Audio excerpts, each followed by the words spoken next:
हनुमान बेनीवाल ने अपने दम पर ये रैली की है और इससे ये साबित होता है कि उनकी फैन फॉलोइंग तो है ही और वो सड़क पर इस तरह से उतर कर रैली नहीं कर सकते हैं। यदि वो ऐसा करते हैं तो उनके ऊपर पार्टी कार्रवाई कर सकती है। जब उनकी रैली हो रही थी तो राजधानी जयपुर में सरकार का एक भी मंत्री नहीं था। नमस्कार, मैं रामगोपाल जाट और आप देख रहे हैं सियासी भारत। हनुमान बेनीवाल के द्वारा युवा आक्रोश महारैली का आयोजन जयपुर के अंदर किया गया। इस रैली में लगभग उसी तरह की संख्या में युवाओं ने भाग लिया जिस तरह से हनुमान बेनीवाल की 2018 की रैली जो कि इसी मैदान पर हुई थी उसमें जितनी संख्या थी, लगभग इतनी ही बड़ी रैली पिछले दिनों प्रधानमंत्री नरेंद्र मोदी ने भी की थी। और सबसे बड़ी बात यह है कि जिस मैदान पर हनुमान बेनीवाल ने ये रैली की है उस मैदान पर पिछले 7-8 साल में ये तीसरी बड़ी रैली है। इससे पहले जब राजस्थान में वसुंधरा राजे की सरकार थी और किरोड़ी लाल मीणा विपक्ष में हुआ करते थे, तब उन्होंने मीणा विवाद को लेकर भी यहाँ पर ऐसी ही बड़ी रैली की थी। इसके साथ ही हनुमान बेनीवाल ने 2018 में रैली की थी और उसी वक्त अपनी पार्टी का ऐलान किया था।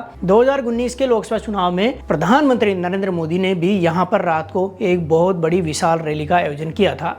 लेकिन बड़ी बात यह है कि हनुमान बेनीवाल जो कि खुद अपने दम पर इतनी बड़ी रैली कर रहे हैं, बीकानेर में जब प्रधानमंत्री नरेंद्र मोदी की पिछले दिनों रैली हुई थी उसमें राजस्थान की पूरी सरकार, पूरे मंत्री, पूरे विधायक, पूरे सांसद और राज्य का पूरा जो सरकारी तंत्र है वो भी उसमें लगा हुआ था। यहाँ तक कि नरेगा के मजदूरों तक को उसमें शामिल किया गया था। तब जाकर बीकानेर की सभा में इतनी भीड़ जुटाई जा सकी। लेकिन हनुमान बेनीवाल ने अपने दम पर, युवाओं के दम पर, जिसके लिए वो लड़ रहे हैं सब इंस्पेक्टर भर्ती परीक्षा रद्द कराने को लेकर और तमाम दूसरी मांगों को लेकर, उसको लेकर ही जयपुर में इतनी बड़ी रैली का आयोजन किया है। इससे साबित होता है कि हनुमान बेनीवाल की जो फैन फॉलोइंग है राजस्थान में वो कम नहीं हुई है। राज्य में केवल 3 ही ऐसे बड़े नेता हैं जो इस तरह की रैली कर सकते हैं, भीड़ को इतने बड़े पैमाने पर जुटाने का काम कर सकते हैं। हनुमान बेनीवाल के अलावा सचिन पायलट और किरोड़ी लाल मीणा, ये 3 ही नेता हैं जो राजस्थान में किसी भी कोने में इतनी बड़ी रैली कर सकते हैं। बाकी यदि राजस्थान की आज की सरकार की बात की जाए तो मुख्यमंत्री से लेकर दूसरे कोई भी मंत्री और विधायक अपने दम पर इतनी बड़ी रैली का आयोजन नहीं कर सकते हैं। हनुमान बेनीवाल ने अपने दम पर ये रैली की है और इससे ये साबित होता है कि उनकी फैन फॉलोइंग तो है ही। लेकिन इसके साथ ही एक सवाल ये भी उठता है कि लोकतंत्र में जब इतने लोग उनके साथ हैं तब विधानसभा और लोकसभा के चुनाव में उनकी पार्टी को इतने बड़े पैमाने पर जीत हासिल क्यों नहीं होती है। इसका सीधा सा जवाब ये है कि जब वोटिंग की बारी आती है तब 51 और 49 यानी 51 वोट लेने वाला जीत जाता है, 49 वोट वाला हार जाता है। यानी 2 वोट के अंतराल से एक व्यक्ति जीत जाता है और एक हार जाता है।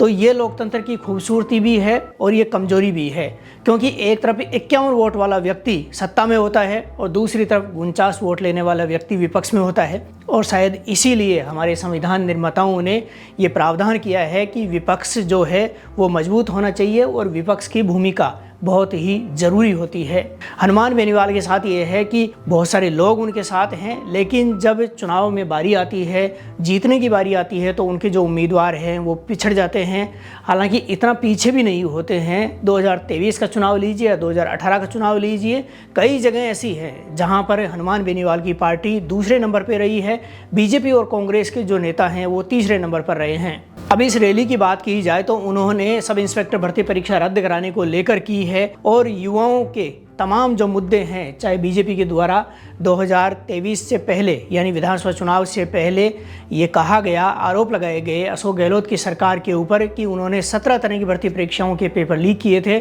उन तमाम मुद्दों को लेकर अब हनुमान बेनीवाल सड़क पर हैं, क्योंकि किरोड़ी लाल मीणा मंत्री हैं, संवैधानिक पद पर हैं और वो सड़क पर इस तरह से उतर कर रैली नहीं कर सकते हैं। यदि वो ऐसा करते हैं तो उनके ऊपर पार्टी कार्रवाई कर सकती है और इससे बचने के लिए संभवतः उन्होंने हनुमान बेनीवाल को पर्दे के पीछे से समर्थन दे रखा है। यहाँ पर प्रश्न ये उठता है कि जब हनुमान बेनीवाल और किरोड़ी लाल मीणा जैसे तमाम नेता प्रदेश के 8-10 लाख युवाओं की आवाज़ बनकर सड़क पर बैठ सकते हैं, प्रदर्शन कर सकते हैं, तो फिर प्रमुख विपक्षी दल जिसके 60-65 विधायक हैं, कांग्रेस पार्टी ऐसे मुद्दे को लेकर सड़क पर क्यों नहीं उतरती है। सीधी सी बात है, 2023 का चुनाव से पहले कांग्रेस की सरकार थी और बीजेपी आरोप लगाती थी कि 17 तरह का भर्ती परीक्षाओं के पेपर लीक हुए थे और ये जो सब इंस्पेक्टर भर्ती परीक्षा है ये 2021 में हुई थी, कांग्रेस सरकार के शासनकाल में ही हुई थी। संभवतः इसी वजह से, क्योंकि इस मुद्दे को लेकर अगर कांग्रेस पार्टी सड़क पर उतरती है तो बीजेपी के द्वारा उसके ऊपर आरोप लगाए जाते हैं कि इन्हीं के शासनकाल में ये पेपर लीक हुआ था और इसके जो तमाम पेपर हैं वो बेचे गए थे। आज की तारीख में कांग्रेस पार्टी संभवतः इसी वजह से इस मुद्दे में आगे नहीं आना चाहती है, क्योंकि जैसे ही इस मुद्दे पर कांग्रेस बोलती है वैसे ही अशोक गहलोत की यानी कांग्रेस की सरकार के ऊपर ही सवाल खड़े होते हैं। हनुमान बेनीवाल की इस रैली के कारण प्रदेश की सरकार की चूलें जरूर हिली है, इसमें कोई दो राय नहीं है। हालांकि हनुमान बेनीवाल का ये कहना है कि जब उनकी रैली हो रही थी तो राजधानी जयपुर में सरकार का एक भी मंत्री नहीं था, अधिकांश मंत्री दिल्ली थे या फिर जिलों में चले गए थे। यानी उनका ये कहना है कि उनकी इस विशाल रैली की वजह से राज्य सरकार घबरा गई थी और इसीलिए मंत्री बाहर चले गए थे। और ये बात तब भी साबित हुई जब सरकार की तरफ से वार्ता करने के लिए कोई विधायक, मंत्री या मुख्यमंत्री नहीं आया, बल्कि जयपुर का पुलिस कमिश्नर और जयपुर के संभागीय आयुक्त ने मौके पर आकर हनुमान बेनीवाल से वार्ता की और सरकार की तरफ से आश्वासन दिया कि सरकार संवेदनशील है और जल्द ही इस मुद्दे पर कदम उठाएगी। लेकिन समझने वाली बात यह है